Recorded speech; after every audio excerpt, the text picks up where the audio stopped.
Assalamualaikum warahmatullahi wabarakatuh. Nama saya Yulia Dwi Putri dengan NPM 2017051016 dari kelas C.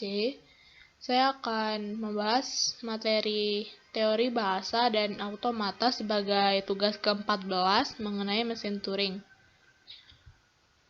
Jadi sebelumnya kita sudah mempelajari tentang FSA dan PDA. Namun di FSA ini ada kelemahan, yaitu FSA tidak mampu mengingat simbol-simbol yang pernah dibaca, dan kelemahan ini diatasi oleh PDA. Tetapi di PDA dapat mengingat simbol yang dibaca dengan stack, tetapi hanya dapat diakses dari satu arah, yaitu hanya simbol teratasnya atau yang berada di bagian top stack-nya. Untuk mengatasi kelemahan itu, dirancanglah mesin Turing untuk mengatasi kelemahan FSA dan PDA.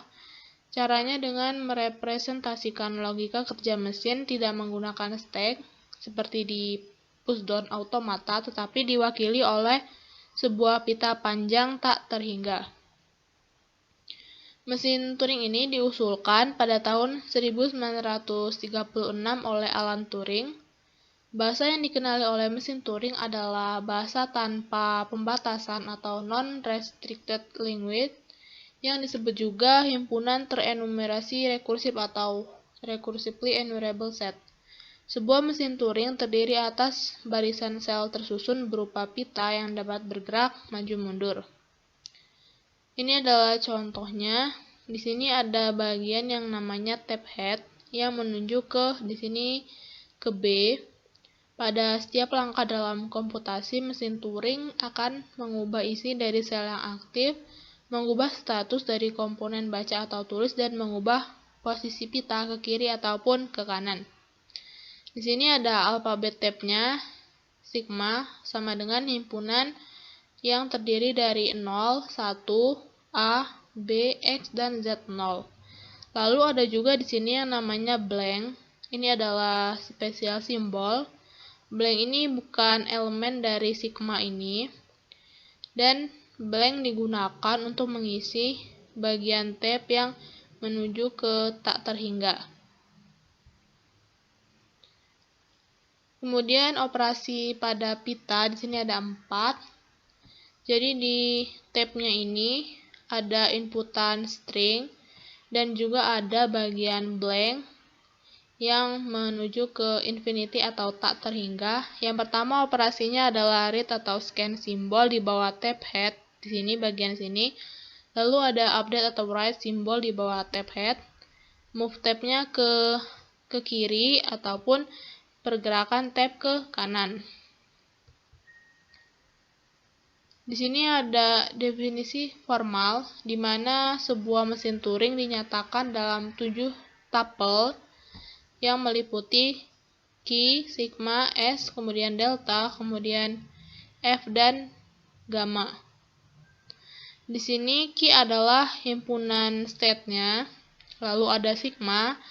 Sigma ini adalah alfabet input, yaitu himpunan simbol-simbol subset dari gamma, dan termasuk di dalamnya ada B atau blank. Kemudian di sini ada gamma, yaitu alfabet pitanya, merupakan himpunan berhingga simbol-simbol yang muncul di pita. Lalu ada S. S ini adalah bagian dari key ini. S adalah state awal. Kemudian ada B yang merupakan elemen dari gamma, yaitu simbol pita kosong atau blank. Lalu ada F yang merupakan elemen dari key juga, yaitu state akhirnya atau penerima. Selanjutnya ada fungsi transisi atau delta. Fungsi ini merupakan fungsi pergerakan yang memetakan key kali gamma menghasilkan key gamma, dan di sini ada arahnya, R itu right atau kanan dan L itu left atau kiri. Di sini contohnya, ini key 0, tab headnya menuju ke key 0 yang berisi elemen 0, lalu menghasilkan key 1, lalu dia ini write 1, dan pergerakannya ke arah kanan. Di sini ada contohnya. Misalnya di sini ada contoh dari tuple tadi. key-nya Q1, Q2. Jadi ada dua state, kemudian sigmanya A dan B, gamanya AB dan blank. State akhirnya adalah Q2 dan state awalnya adalah Q1. Dan di sini ada 3 fungsi transisi. Penjelasan dari fungsi transisi tadi yaitu yang pertama di sini delta Q1A menghasilkan Q1A right. Jadi pada state Q1 headnya menunjukkan karakter A pada pita menjadi state Q1 dan headnya bergerak ke kanan. Untuk yang fungsi transisi ini delta Q1B menghasilkan Q1A right. Pada state Q1 headnya menunjuk karakter B pada pita menjadi state Q1 dan head menulis karakter A lalu bergerak ke kanan. Yang ketiga ada delta Q1 blank menghasilkan Q2 blank L atau left. Pada state Q1 headnya menunjuk karakter B lalu pada pita state menjadi Q2 dan headnya bergerak ke kiri karena di sini L atau left. Gerakan mesin Turing diwakili oleh fungsi transisi. Di sini ada ini state-nya, state yang keberapa, lalu dia menghasilkan state yang keberapa. Ini elemen input stringnya dan ini adalah pergerakannya. Mesin kedudukan Q1 membaca simbol masukan A. Gerakannya mesin berubah ke status QJ, menulis B dan posisi baca atau tulis bergerak X. X ini bisa diisi R atau L. Jadi di sini bisa kita lihat ini adalah fungsi transisinya yang berarti posisi baca atau tulisnya ini adalah A karena di sini adalah A dan kedudukannya ada di Q1. Setelah dia membaca simbol A, kedudukan mesinnya menjadi Q3 karena di sini Q3, lalu dia menulis B. Jadi yang di sini yang pertama A akan ditulis atau diganti menjadi B. Dan dia karena di sini R berarti right, dia bergeraknya ke arah kanan ke sebelah sini.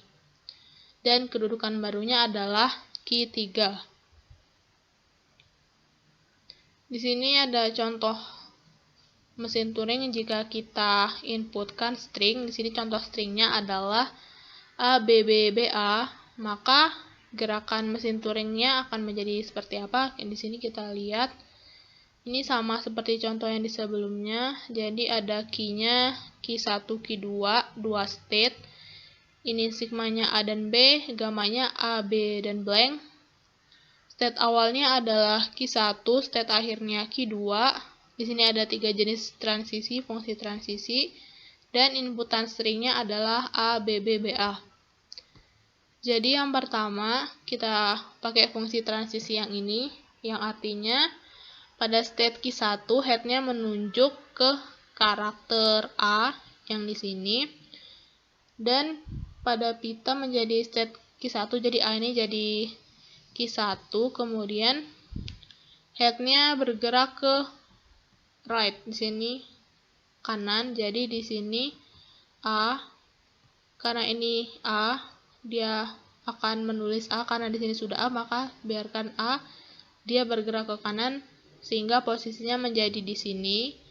Q1-nya menunjuk ke karakter B di sini, lalu dia akan menghasilkan Q1 juga, lalu menulis A, pergerakannya ke kanan, berarti bergerak ke sini.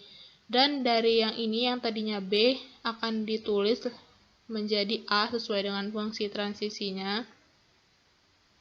Lalu di sini dia Q1-nya menunjuk ke karakter B. Di sini karakter B ini akan bergerak juga ke arah kanan karena di sini R dan dia akan menulis A. Jadi dari awalnya di sini B dia akan menjadi A, lalu pergerakannya ke kanan mengarah ke sini. Jadi yang sekarang pada state Q1 head menunjukkan karakter B pada pita menjadi state Q1. Di sini dia akan menghasilkan Q1 lalu menulis A dan pergerakannya ke arah kanan. Jadi di sini kita tulis A menjadi seperti ini dan bergerak ke arah kanan. Sekarang Q1-nya menunjuk ke karakter A. Lalu kita lihat fungsi transisi ini. Dia akan menghasilkan Q1 lalu menulis A dan bergerak ke arah kanan. Karena di sini sudah A, jadi kita tidak perlu menggantinya menjadi A lagi, kita biarkan. Dan dia bergerak ke arah kanan menuju karakter blank di sini. Jadi Q1-nya sekarang menuju ke karakter blank. Kita lihat di fungsi transisinya di sini delta Q1 blank ini menghasilkan Q2 blank dan arah pergerakannya yang tadinya ke kanan di sini L berarti ke kiri. Jadi dari sini dia akan ke arah kiri lalu menulis blank dan state-nya akan menjadi Q2. Dan sesuai ketentuan yang awal tadi, di sini disebutkan bahwa state akhirnya adalah Q2. Maka ini sudah mencapai ke state akhir dan dengan begitu tidak ada transisi dari Q2, mesin Turingnya akan berhenti karena Q2 ini adalah state finalnya, maka input yang A, B, B, B, A tadi diterima. Lalu selanjutnya mengenai teknik pemrograman untuk mesin Turing. Mesin Turing menggunakan notasi seperti ID-ID pada pushdown automata untuk menyatakan konfigurasi dari komputasinya. Mesin terdiri dari sebuah finite control yang dapat berada dalam sebuah himpunan berhingga dari state. Terdapat sebuah tab yang dibagi ke dalam kotak-kotak atau sel-sel. Ada juga mesin Turing non-deterministik. Pada mesin ini, fungsi transisi memiliki nilai tunggal, sedangkan pada mesin Turing yang non-deterministik, jadi yang di deterministik fungsi transisinya nilainya tunggal, dan pada mesin Turing non-deterministik, untuk pasangan status dan simbol mungkin dijumpai lebih dari satu aksi. Mesin Turing non-deterministik atau MN dapat disimulasi oleh sebuah mesin Turing deterministik atau MD. Dasarnya adalah untuk setiap status dan simbol pita, MN ini memiliki lebih dari satu aksi yang banyaknya berhingga. Aksinya diberi nomor 1, 2, 3, sedemikian hingga K. Dengan penomoran ini, rangkaian aksi mesin Turing dapat dinyatakan sebagai rangkaian bilangan dari 1 sampai K. Lalu untuk mensimulasi mesin Turing non-deterministik, mesin Turing deterministik menggunakan pita. Yang pertama untuk menyimpan input yang diolah oleh MN, lalu yang kedua untuk menyimpan rangkaian bilangan 1 sampai dengan K, dan rangkaian ini dihasilkan dengan urutan mulai dari rangkaian terpendek yang terdiri dari 1 simbol, 2 simbol, dan seterusnya. Untuk setiap urutan bilangan yang ada pada pita kedua, mesin MD-nya akan mensimulasi perilaku mesin Turing non-deterministik menjadi secara deterministik menggunakan nomor aksi yang sudah dibangkitkan pada pita kedua. Maka, jika mesin Turing non-deterministik menerima rangkaian simbol masukan, harus ada sebuah aksi yang menerimanya. Karena rangkaian aksi pada pita kedua dibangkitkan secara teratur, maka mesin Turing deterministik dapat juga suatu saat menerima rangkaian simbol masukan itu. Lalu jika mesin Turing non-deterministik tidak menerima, maka tidak ada rangkaian aksi yang dapat digunakan oleh mesin Turing deterministik dalam menerima rangkaian simbol masukan tersebut. Baiklah, sekian. Terima kasih. Mohon maaf bila ada salah kata. Wassalamualaikum warahmatullahi wabarakatuh.